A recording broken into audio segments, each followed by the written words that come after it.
ദക്ഷിണ കാശി എന്നറിയപ്പെടുന്ന കൽപ്പാത്തിയിലെ മനോഹരമായ രഥോത്സവ കാഴ്ചകളാണ് ഈ വീഡിയോയിൽ ഉൾപ്പെടുത്തിയിട്ടുള്ളത്.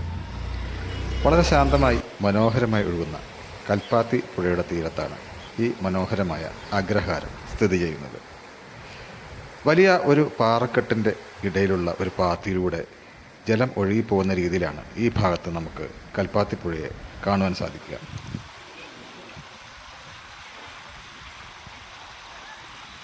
മുമ്പ് ചില നിർമ്മിതികളൊക്കെ ഈ പാറക്കെട്ടിൽ ഉണ്ടായിരുന്നു എന്ന് സൂചിപ്പിക്കുന്ന ചില കാഴ്ചകൾ ഈ പാറയിലെ മുകളിലായിട്ട് നമുക്ക് കാണുവാൻ സാധിക്കും. ചില കാലുകളൊക്കെ ഉണ്ടായിരുന്ന ഭാഗമാണ് എന്നാണ് തോന്നുന്നത്.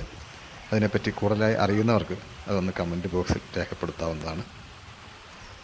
നമുക്ക് അഗ്രഹാരത്തിൻ്റെ ഈ കൽപ്പാത്തി രഥോത്സവത്തിൻ്റെ ഐതിഹ്യവും മറ്റ് കാര്യങ്ങളും ഒന്ന് എന്താണെന്ന് നോക്കാം.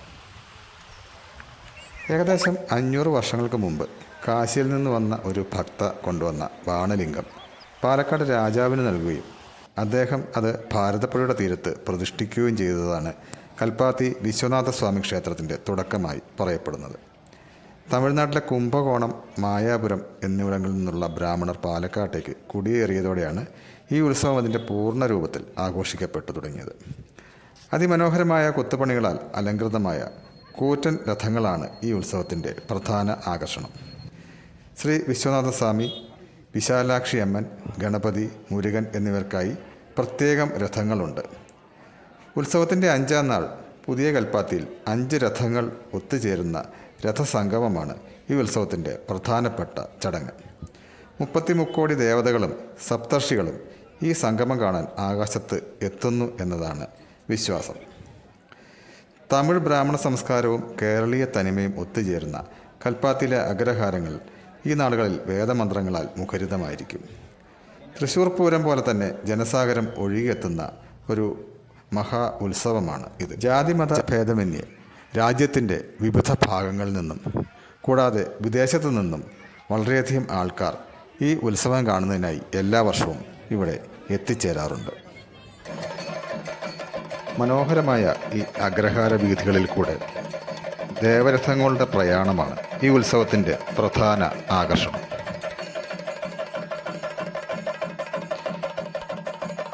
ജനങ്ങൾ തിങ്ങി നിറഞ്ഞ അഗ്രഹാര വീഥികളെയാണ് ഈ ഉത്സവകാലത്ത് നമുക്കിവിടെ കാണുവാൻ സാധിക്കുക.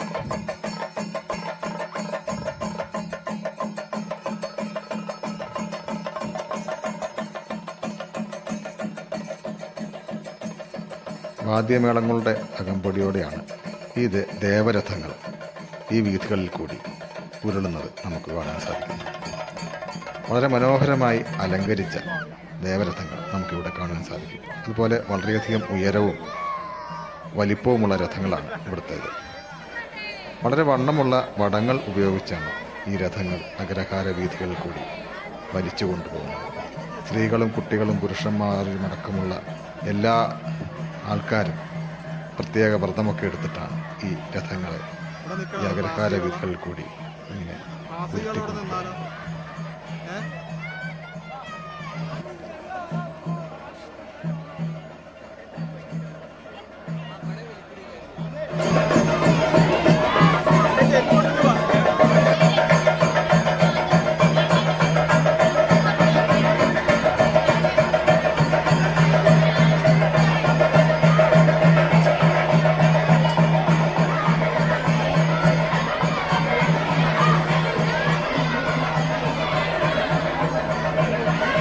വീഥിയുടെ ഇരുവശങ്ങളിലുമായി നിരനിരയായുള്ള അഗ്രഹാരത്തിൻ്റെ നടുവിൽ കൂടിയാണ് ഈ രഥങ്ങൾ ഇങ്ങനെ നീങ്ങി വരുന്ന കാഴ്ച നമുക്ക് കാണാൻ സാധിക്കുന്നത്.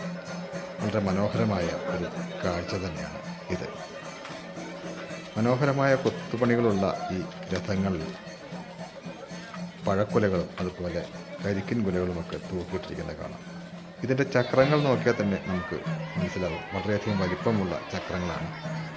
ഏകദേശം ഒരാളുടെ ഷോൾഡറിൻ്റെ മുകളിൽ വരെ ഹൈറ്റ് ഉണ്ട് ഈ ചക്രങ്ങൾക്ക്. അപ്പോൾ തന്നെ നമുക്ക് ഈ രഥങ്ങളുടെ ഏകദേശം ഒരു വലിപ്പം ഊഹിക്കാൻ പറ്റും. ചിത്രങ്ങളിൽ കാണുമ്പോൾ വ്യക്തമായി തോന്നാനുള്ളൊരു പരിമിതി ഉള്ളതുകൊണ്ടാണ് അതിനൊരു താരതമ്യം പറഞ്ഞത്.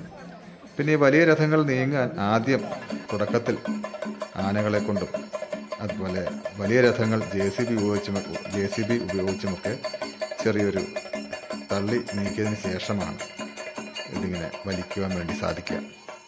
കാരണം അത്രയധികം ടൺ കണക്കിന് ഭാരമുള്ള രഥങ്ങളാണ് ഈ വീഥികളിൽ കൂടി നമുക്ക് കാണുവാൻ സാധിക്കുന്നത്.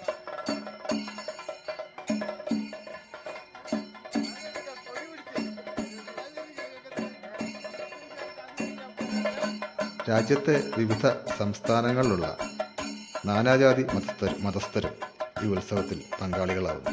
അതുപോലെ വളരെയധികം വിദേശികളെയും ഇവിടെ നമുക്ക് കാണുവാൻ സാധിക്കും. അത്ര പ്രസിദ്ധമായ ഒന്നാണ് ഈ കൽപ്പാത്തി രഥോത്സവം എന്ന് പറയുന്നത്. പാലക്കാട് ജില്ലയിൽ പാലക്കാട് ടൗണിൽ നിന്നും അത്ര അധികമൊന്നും ദൂരമില്ല ഈ കൽപ്പാത്തിയിലേക്ക്. താരതമ്യേന ചെറിയ ഒരു രഥമാണ്, അതാണിപ്പോൾ കാണുന്നത്. പാലക്കാട് ടൗണിൽ നിന്നും നമുക്ക് കോഴിക്കോട് ബസ്സിന് കയറിയാൽ ഈ കൽപ്പാത്തിയിൽ ഇറങ്ങാം. അതുപോലെ കോഴിക്കോട് ഭാഗത്തു നിന്ന് വരുന്നവർക്ക് പാലക്കാടേക്ക് വരുന്ന മിക്കവാറും എല്ലാ ബസ്സുകളും ഈ കൽപ്പാത്തി എന്ന ബസ് സ്റ്റോപ്പിൽ കൂടിയാണ് ടൗണിലേക്ക് പോകുന്നത്.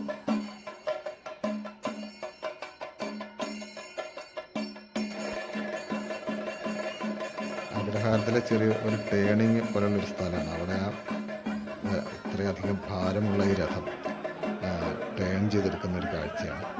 വളരെ അത്ഭുതത്തോടു കൂടി തന്നെ നമുക്കിത് കണ്ടു നിൽക്കാൻ വേണ്ടി സാധിക്കുകയുള്ളൂ.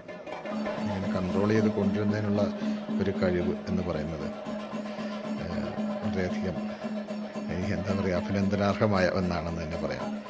കാരണം അത് ടേൺ ചെയ്ത് സ്റ്റിയറിങ്ങോ അങ്ങനെയുള്ള കാര്യങ്ങളൊന്നും ഇല്ലല്ലോ. അത് അവരവിടെ നിർത്തി സ്റ്റോപ്പ് ചെയ്ത് പിന്നെ കുറച്ച് ടേൺ ചെയ്ത് അങ്ങനെയാണ് പുതിയ ഒരു റോഡിലേക്ക് പ്രവേശിക്കുമ്പോൾ ഈ രഥത്തിനെ തിരിച്ചെടുക്കുന്നത്. തിങ്ങി നിറഞ്ഞ അഗ്രഹാര വീഥികളാണ് നമുക്ക് ഈ ഉത്സവ നാളുകൾ ഇവിടെ കാണുവാൻ സാധിക്കും. ഉത്സവത്തിൻ്റെ പ്രധാന ദിവസമായ രഥസംഗമത്തിൻ്റെ തലേന്നാൾ ദേവരഥങ്ങൾ അഗ്രഹാര വീഥികളിൽ കൂടി ഒഴുകി ശ്രീ പ്രസന്ന മഹാഗണപതി ക്ഷേത്രത്തിന് മുന്നിൽ എത്തിച്ചേരുന്ന കാഴ്ചയാണ് നിങ്ങൾ കണ്ടത്. ഈ വീഡിയോ ഇവിടെ പൂർണ്ണമാവുകയാണ്. വീണ്ടും മറ്റൊരു വീഡിയോയുമായി കാണാം. Thank you.